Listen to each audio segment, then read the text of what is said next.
this is Ree here. Thank you so much for joining me. I really appreciate all of you. Thank you so much for liking and subscribing. It really helps me a lot. Don't forget to check out my website, paradoxastrology.com. Book your consultation with me today. I can help you with anything. And if you would like more exclusive occult videos that I don't post on YouTube, consider subscribing to my Patreon. It also helps support this channel. Okay, let's get into this video. Now, I noticed a few things that will be happening around July 22nd, so I wanted to explain them to you, address the situation, and what I see that is potentially happening. And it is already occurring right now with some of these placements. So I was going to do an individual video about Mars and an individual video about Venus, but all of these things encompass the same theme. So let's get into that. Now, around July 22nd is when Venus goes retrograde. Actually, before I start, I'll let you know, to summarize, because this may get a little bit complicated with all the placements happening at one time, which I'm going to mention. Now, what I do see is a conflict between leaders and the people. Also, I see a potential of leaders hiding certain information from the people in order to conceal their agenda. So I'm going to tell you why I see that. On July 22nd, Venus will be retrograding from Leo, Magha, and on August 6th will be in Cancer in Ashlesha. When Venus retrogrades, Mars will also be in Magha, and then Mars will go to Uttar Falguni. Also on that date, we have the Sun in Pusha Nakshatra, and we have Ketu in Chitra in Libra, and Pusha is in Cancer. We also have Mercury, which will be in Ashlesha. So let's talk about that, what that means. Okay, so Venus will be retrograding in Magha. What is Magha? Magha has to do with the throne, leaders, top leaders, royalty, power, status, those in control. Also has to do with the ancestors. Anybody who's at a top level, administrators, managers, royalty, high places of government, the chosen professionals, legends, lawyers, judges, some performers at the top of their game, politicians, occultists, black magicians. So that's just a small summary. So you can kind of get an idea of what this is talking about. Now, while Venus retrogrades, and at that time we'll have Mars in Magha, right opposite that is Aquarius. Right now we have Saturn in retrograde in Aquarius. Mars and Saturn opposing each other create a lot of conflict in the world. This is why right now you see what's happening in France. You see the people versus the leaders. Now, they're rioting because of something that the leaders or the officials have done that they disagree with. Whenever we see a Mars and a Saturn opposition, there's usually extreme violence, especially because we have the two planets in Magha right now, which have to do with the top officials, the top leaders, royalty. So right now we have a conflict between the people, and this could be civil servants as well, versus the top leaders on the throne. When Venus retrogrades in this Magha, this is going to increase the energy of Venus, which is usually a good thing. I'm just saying in this particular case, it may not be. When it retrogrades, Venus is also the people, businesses, finance as well. So it increases the strength of the finance to the leaders. Some leaders, when we have Venus in Magha, can be acting out of arrogance, out of ego, out of self-interest. So this is something that we have to be careful of, because the interesting part is it doesn't just retrograde in Magha, then it goes to Ashlesha.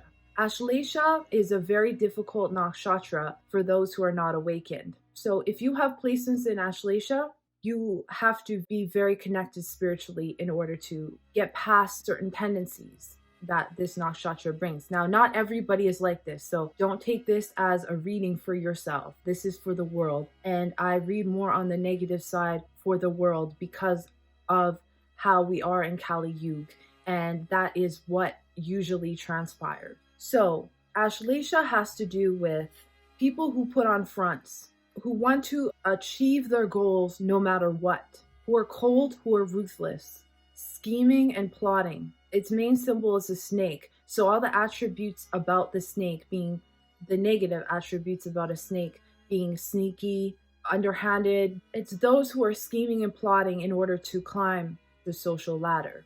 Very superficial, usually like a chameleon type person. Somebody who is deceptive, being able to perceive things in a way to deceive others, high level of perception. It also has a natural affinity for poisons, such as pharmaceuticals, drugs, antibiotics. It can create paranoia all the way to paranoid schizophrenia. It enjoys business activities that are crooked, mental games, finds humor in tricking others. Okay? Understand, if you have Ashlesha, this doesn't mean this is you. This is for the leaders of this world. So when Venus retrogrades from the parts of the leaders, going into this nakshatra, aspecting the people, Saturn in Aquarius, which is retrograding, is Shavahista. Shavahista is everything that was hidden that is coming out now. That had to do with the health industry, and it could also have to do with the stars as well. The last moon that we had was showing that social media is actually being suppressed heavily. And we can see that in Canada, the new regulations about not having the news on social media, how Twitter was all of a sudden limited a few days for absolutely no reason, but there is a reason.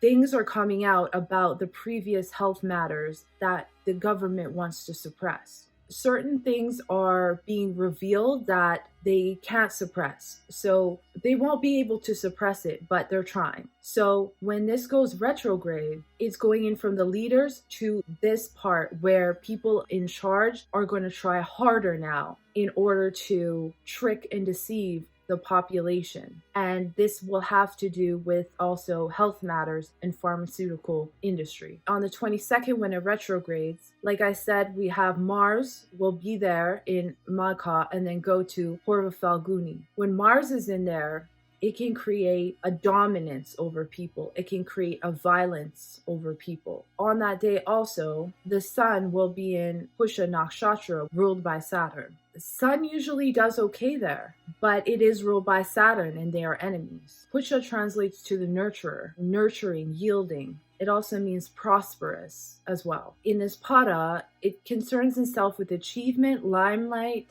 wealth, and pride in one's family and ancestry. So then we have some other themes related to ancestry, just like Magha. This will activate the Saturn that is directly opposing Mars, causing this conflict of people not feeling nourished or things coming out about how we weren't nourished, things coming out about the actual prosperity of certain nations and how that could have been deceptive, and the health matters that were deceptive. Venus is also the lord of Libra. Now Libra, Ketu, went into Chitra. And Chitra has to do with the illusion. It's the illusion of things. It's good at concealing what it really is, and so is Ketu. Ketu is an illusionary thing. So it's good at hiding its true form by creating a beautiful illusion, right? And this could be positive or negative, but in this sense, I could see it being not only an illusion that's being cast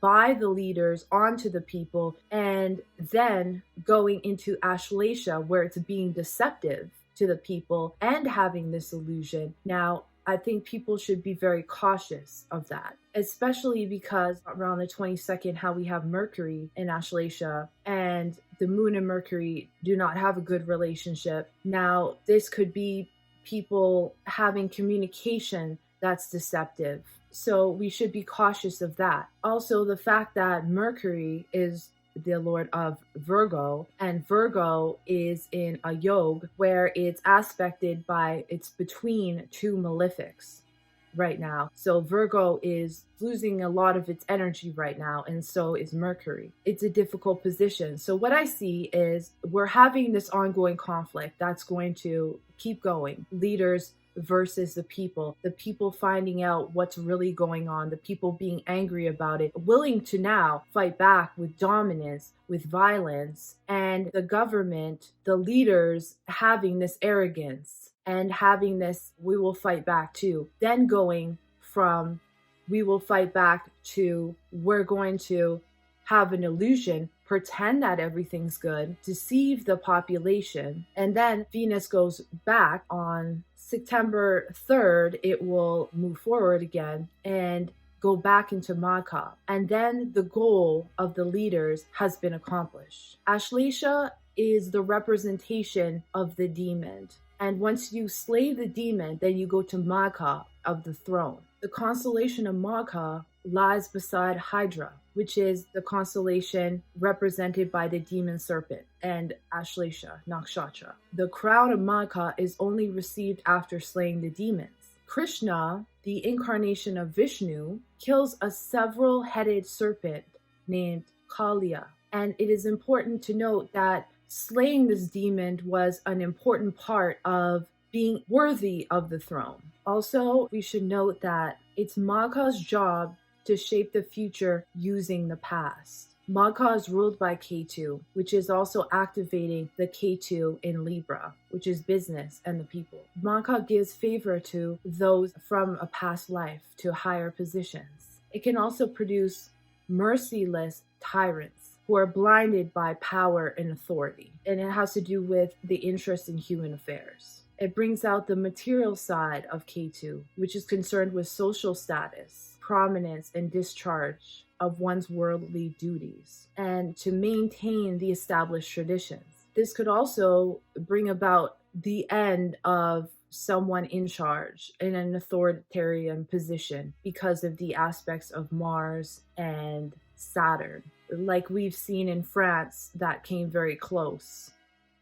Hopefully that's the end, but we don't know. So usually, typically, this is what can happen. Once it goes into Magha, it's no longer having to care about what the masses think and to have your own individuality, which is a great thing. But I see this as the leaders being able to now deceive the population again, being able to cast an illusion, and then winning over the masses again, and then being able to continue on an agenda. That being said, I think there could be a lot of violence, there could be a lot of dominance, and there could be potentially more things being concealed with communication, with social media, laws dealing with that, and just overall tricking the population.